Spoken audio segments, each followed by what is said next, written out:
Yume Nikki es un juego que a día de hoy sigue sorprendiendo a nuevos jugadores. Es una obra muy única que ha servido de inspiración para muchísimos juegos actuales. El estilo onírico del juego es único en su tipo, al igual que sus icónicos personajes, pero aún con todo este sorprendente estilo visual, sonoro e inclusive narrativo, Yume Nikki se ve envuelto en un misterio como ningún otro, su autor.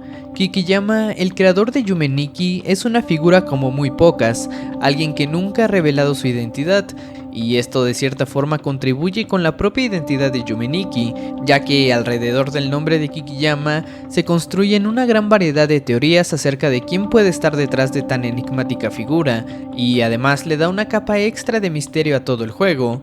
Hola amigos, yo soy Uzi y el día de hoy les presentaré un recorrido a través de Yume Nikki que los sorprenderá en gran medida, ya que plantea muchas teorías que giran en torno a la enigmática figura de Kikiyama, el creador del juego. Además les presentaré como evento especial en este video una investigación que he estado haciendo en los últimos meses, que me ha conducido a encontrar un misterioso blog del año 2005, el cual, aunque a primera vista parece no estar relacionado a Yume Nikki, de alguna forma nos proporciona un proyecto similar a este y nos lleva a los primeros años de nacimiento del juego.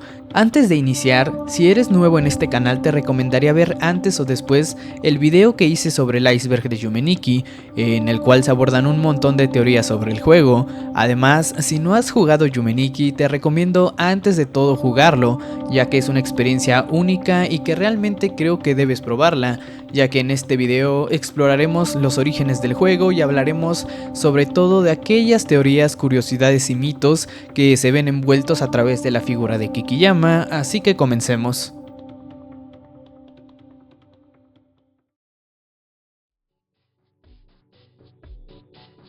Empecemos rápidamente por el inicio. El año 2004, que a día de hoy parece tan lejano, iniciaba con lo que sería la primera versión de Yume Nikki, la versión 0. La versión 0 a día de hoy está perdida, por lo que rastrear los primeros orígenes del juego es una tarea complicada, por no decir imposible. Muchas personas a día de hoy han tratado de encontrar las versiones antiguas del juego, como es el caso de nuestro amigo Eloy y de GatoBot, quienes forman parte de la investigación Yume Nikki y que tratan de hallar nuevas pistas sobre las versiones más antiguas del juego y también información sobre Kikiyama.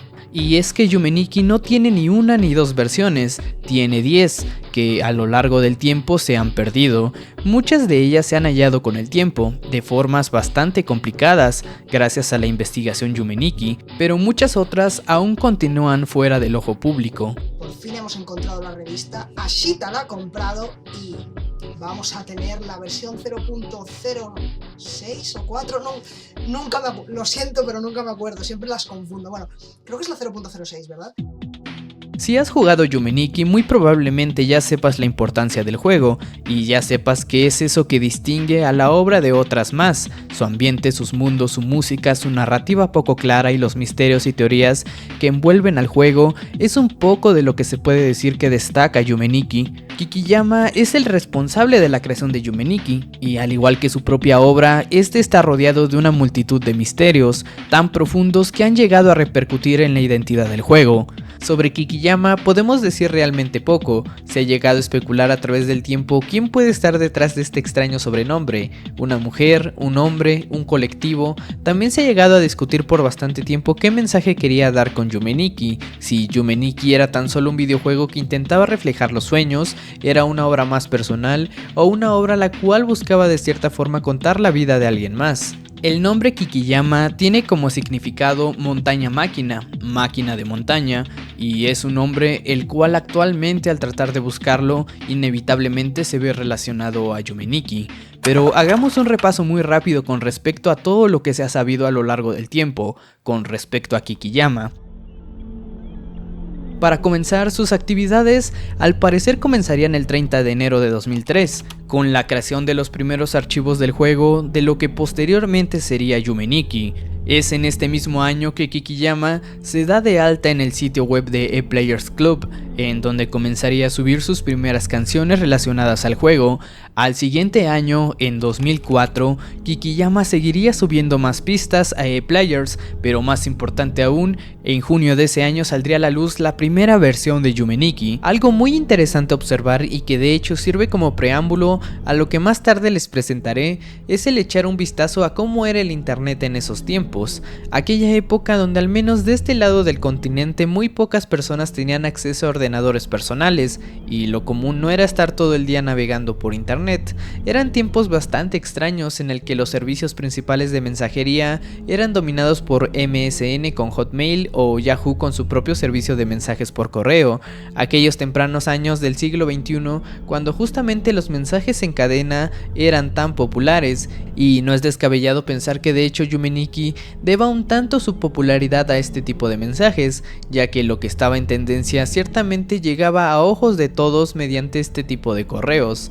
Además, también hay que recordar todos aquellos tablones de imágenes como el ahora popular 4chan o 2chan, y es que también mediante estos tablones es que la información fluía de un lado a otro, al menos eran más usados en países más desarrollados, como justamente Japón, país del que proviene Yume Nikki. Además, debo mencionar el creciente rumor de que Yume Nikki vio el nacimiento de su popularidad en el tablón japonés de 2chan. Unos pocos años más adelante se volverían muy populares aquellas páginas que almacenaban juegos flash, pues al igual que Yume Nikki, aquellos juegos eran de fácil acceso y además bastante curiosos a decir verdad, pero los medios más populares de difusión de aquellos tiempos eran el tipo de programas de archivos compartidos, como Ares, Napster o uTorrent, de los cuales muy probablemente multitud de juegos deban su popularidad, además de YouTube, el cual estaba en pleno crecimiento para esos días. Todos estos factores explican el crecimiento y popularidad tan natural que Yume Nikki obtuvo desde sus primeros años y hasta el 2012, cuando tuvo un pequeño freno. Fue entonces que a partir de 2005, Kikiyama se enfocaría por completo a la creación del juego, actualizándolo cada cierto tiempo, hasta el año de 2007 cuando publicó la última versión del juego hasta la actualidad. Luego de la creciente popularidad del juego, muchos de los fans buscaban tener cierto contacto con la mente detrás del juego, Kikiyama. Es por este motivo que a partir del 2007 en adelante, muchos fanáticos comenzarían a mandar correos a Kikiyama, tratando de contactarlo, de agradecerle de alguna forma la creación del juego, pero más aún preguntando acerca de él y el significado del propio juego. Muchos de estos correos nunca fueron respondidos, salvo por algunos cuantos como el que están viendo en pantalla. El mito alrededor de Kikiyama comenzó a tomar más fuerza. Poco a poco, al hablar de Yume Nikki, era inevitable hablar de Kikiyama. El sitio de ePlayer cerró y con él las pistas musicales de Kikiyama se perdieron. Para el año de 2008, el sitio web de Kikiyama recibió una pequeña actualización de diseño y a partir de ese año y hasta 2015 la página quedaría ahí, sin más novedad, hasta mediados de mayo del año 2015, cuando la página web se daría de baja y un mes después otra vez volvería a restablecerse. Pero con respecto a Kikiyama en específico, no hubo más señales de él. La comunidad de Yume Nikki continuó a pesar de la misteriosa desaparición de Kikiyama, y la popularidad del juego no hizo más que aumentar, llegando a crearse en 2009 el tan famoso sitio de Uboa-chan, en donde muchos fans discuten y comparten su amor por el juego. Desde el 2008 en adelante no hubo más noticias de Kikiyama hasta la salida de la supuesta mercancía oficial del juego en el año de 2013 a cargo de Project Yume Nikki, quienes eran un grupo de fans que supuestamente habían recibido autorización de Kikiyama para lanzar de manera oficial esta nueva mercancía. Y además es en el año de 2018 cuando se lanzaría también la reimaginación del juego a cargo de PlaySim y Kadokawa, titulado Dream Diary, que sería algo así como una especie de remasterización del juego original. También en años más recientes Fangamer comenzó a sacar mercancía del juego, con también la supuesta aprobación de Kikiyama, y he aquí que también deba mencionar la entrevista que Toby Fox, creador de Undertale, realizó a Kikiyama. Toda esta salida de mercancía del juego es una aspecto muy polémico dentro de la comunidad, debido a que Kikiyama ha tenido muy poca comunicación, por lo que resulta lógico pensar que todos estos proyectos construidos alrededor del juego en realidad no tienen autorización oficial y por lo tanto llegan a crear discusión en la comunidad. Pero ahora regresando a la entrevista de Toby Fox, hay algunas cosas interesantes que decir. Mucho se ha hablado de que Toby Fox no aprovechó la oportunidad para preguntar cosas más trascendentes sobre el juego. Como Toby Fox lo menciona, esta entrevista se llevó a cabo teniendo en mente la personalidad de Kikiyama, por lo que se limitó a no ser muy invasivo con sus preguntas, pero algo a destacar es que Toby tuvo como contacto intermedio a Fangamer entre Kikiyama y él.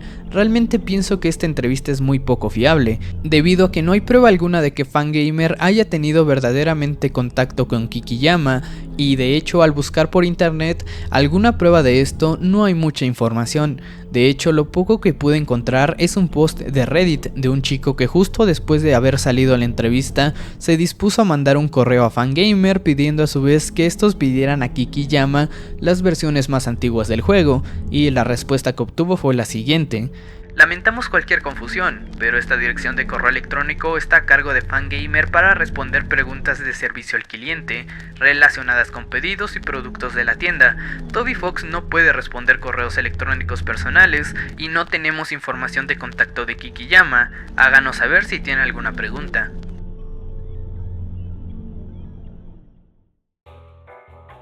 Pero ahora hablemos un poco más generalmente de esos pedazos del rompecabezas que se han podido recopilar acerca de quién es Kikiyama. Se han recuperado, como dije al inicio, versiones antiguas del juego, las cuales llegan a tener bastantes elementos interesantes, pero que no aportan mucho a la figura de Kikiyama. También se han recuperado las pistas musicales compuestas por él, que fueron subidas a ePlayers, las cuales sí que contienen un estilo musical único, que es fácil de asociar a Kikiyama, aunque nuevamente no hay nada en concreto. Es así que es fácil deducir el probable abandono de Kikiyama a su juego, de la cual también surgen bastantes teorías. Algunas de ellas, por ejemplo, sugieren que Kikiyama simplemente optó por desaparecer y ocupar su mente en otros proyectos, pero como mencioné, debido a la salida de la mercancía oficial del juego, es aquí que se pone en duda si realmente Kikiyama abandonó Yume Nikki o no. Otras teorías más sugieren que Kikiyama a día de hoy sigue desaparecido y que realmente nunca autorizó ningún proyecto relacionado a su juego, pero debido a su ausencia muchos pudieron ver la luz. También, ya más cercano a las teorías, debo mencionar la existencia del libro Rex Yume Nikki, el cual en su momento causó mucha polémica debido a que tanto el título y el aspecto de la protagonista eran similares a los del juego de Kikiyama, considerando que este libro salió 10 años antes. Con respecto a este libro, actualmente ya se ha podido encontrar y de hecho ya inclusive hay una versión en español, y aunque en su momento generó un montón de especulación, que inclusive yo hice varias teorías con respecto a este libro, lo cierto es que parece no tener relación directa y no hay mucho en su contenido que se relacione al juego. Las teorías que tratan de explicar la ausencia de Kikiyama son muchas, y aunque no se sabe en realidad quién puede estar detrás del famoso título de Yume Nikki, la verdad es que podemos ahondar en cómo pudo ser aquella persona, y es justo de lo que quiero hablar ahora. Así que hablemos sobre el blog de 2005, al que he podido llegar luego de una gran investigación y que, aunque ahora he confirmado que no se trata de Kikiyama, tiene bastantes coincidencias con la enigmática figura de él, y de hecho puede proporcionar un contexto bastante interesante de cómo pudo ser Kikiyama.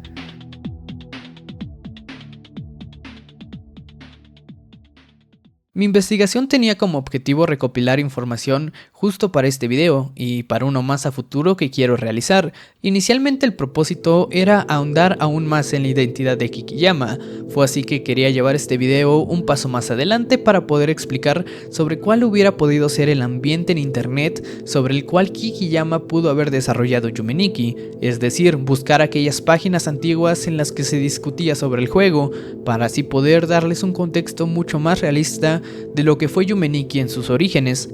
Es por tal motivo que decidí usar Yahoo Japón, ya que indagando un poco más me di cuenta que era más probable encontrar información más antigua en este sitio. Al inicio, al buscar la palabra Yumeniki, los resultados eran prácticamente infinitos, por lo que me decidí a usar la versión en hiragana de la palabra, para así limitar los resultados a solo resultados en japonés. Así que decidí entonces escribir el año 2005 entre comillas, ya que como recordarán es el año en el que Kikiyama estuvo más constantemente actualizando Yumeniki.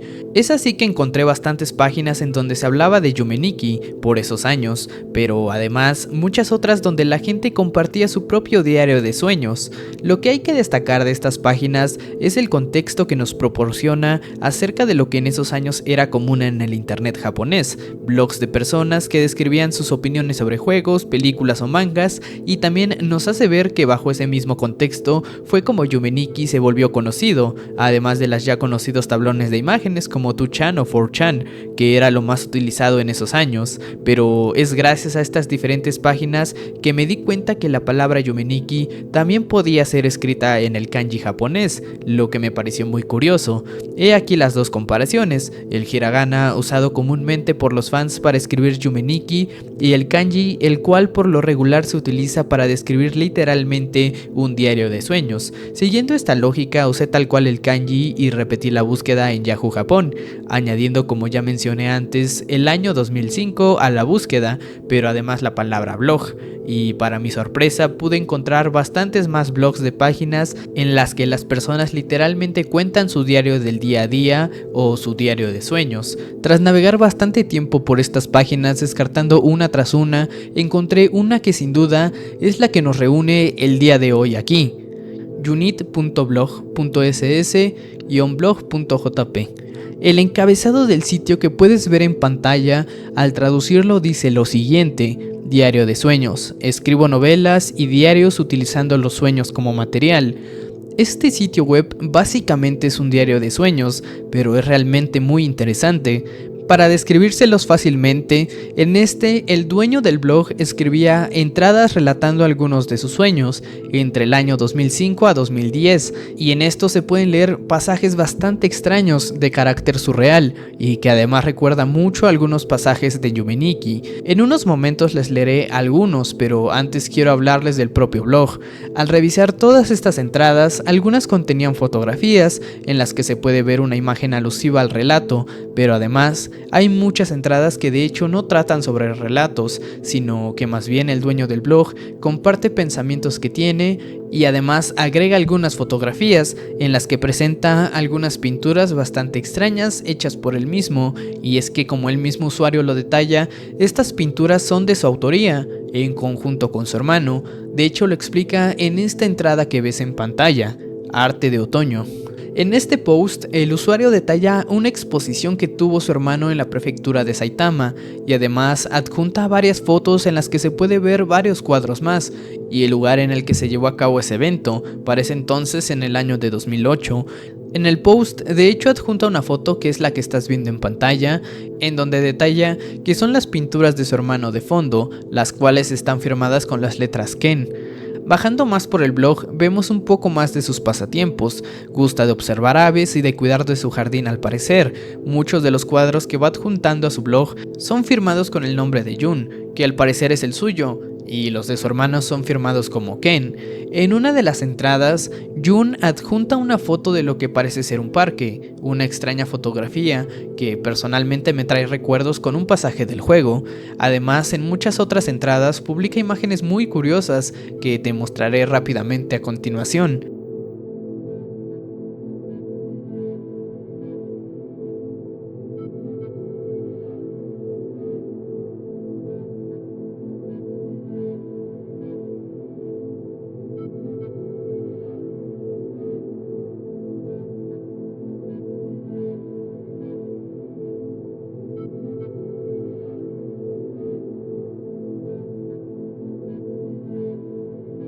En otra entrada, Jun adjunta lo que parece ser un extracto de un sueño, y además este otro dibujo.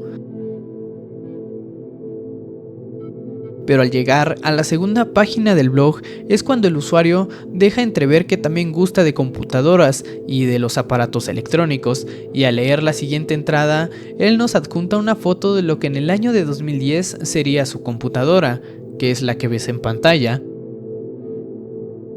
Al revisar el perfil del usuario podemos ver que su apodo es Jun, como vimos en las pinturas. Su año de nacimiento es el 9 de enero de 1979, nació en Tokio y su profesión, como se detalla en su perfil público, es almacenista detrás del callejón. Además, entre sus cosas favoritas está escrito juego, y más abajo hay una pregunta que dice ¿tipo de videojuego favorito? Y Jun responde juego de simulación. Y también se adjunta un correo electrónico. Luego de una búsqueda entre sus primeras entradas del blog fue que pude encontrar su Twitter, el cual estaba adjunto en este video, en el que al parecer él colaboró con el arte, y he de aquí que encontré muchas más cosas realmente curiosas. Por ejemplo, esta camiseta, con ese extraño estilo de dibujo, y con este personaje que se asemeja bastante al estilo de Kikiyama, y que de hecho es parecido a Dave Spector. También encontré esta foto en la que se puede ver que entre sus documentos tiene una especie de nota de facturación de Korg, que para quien no sepa es una marca de instrumentos musicales, más concretamente de instrumentos electrónicos y sintetizadores, además de que al revisar el SoundCloud de Transparent Forest, quien es el usuario con el que colaboró en el video, podemos ver que tiene entre sus seguidores a Jun, llamado aquí Jun S, justo como él mismo firma en muchos de sus cuadros. Pero a mi parecer, un elemento muy importante de este blog y de este usuario en general es el arte que este presenta. De hecho, en su misma cuenta de Twitter pude encontrar estos otros cuadros, y no sé si te recuerde algo, y es que estos cuadros que te estoy poniendo en pantalla corresponden al hermano de Jun, que en ese, en particular este personaje me recuerda bastante a Uboa.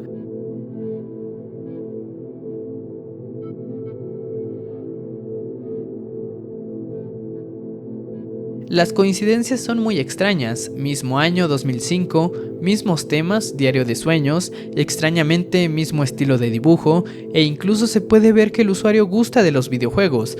Pero ahora vayamos a los sueños que detalla. A continuación te leeré uno que considero interesante.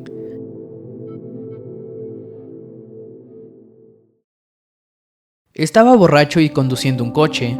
Era difícil decir qué había. Pocas ciudades, personas y automóviles, hasta que choqué con el chico. Era un niño, un estudiante de secundaria. Quería pensar que mi cabeza estaba confundida y era una mentira. Era demasiado para mí, aceptar a un chico sangriento al borde de la muerte y aceptar el futuro del chico. Estaba asustado y acelerado, estaba borracho, pero no podía seguir siendo un mentiroso. Pronto fui arrestado por la policía. El niño perdió una pierna y un brazo, quedó paralizado e inmóvil. Mientras estaba en prisión, le envié algunas cartas de disculpa al niño, pero no tuve una respuesta. Inmediatamente después de salir de la prisión, fui a la casa del niño para disculparme. Entonces salió el padre del niño. Mi hijo dice que no quiere verte. Lo siento, continuaré compensándolo hasta que muera. Me inclino y le agradezco profundamente. La cara del padre del niño se mantuvo rígida en todo momento.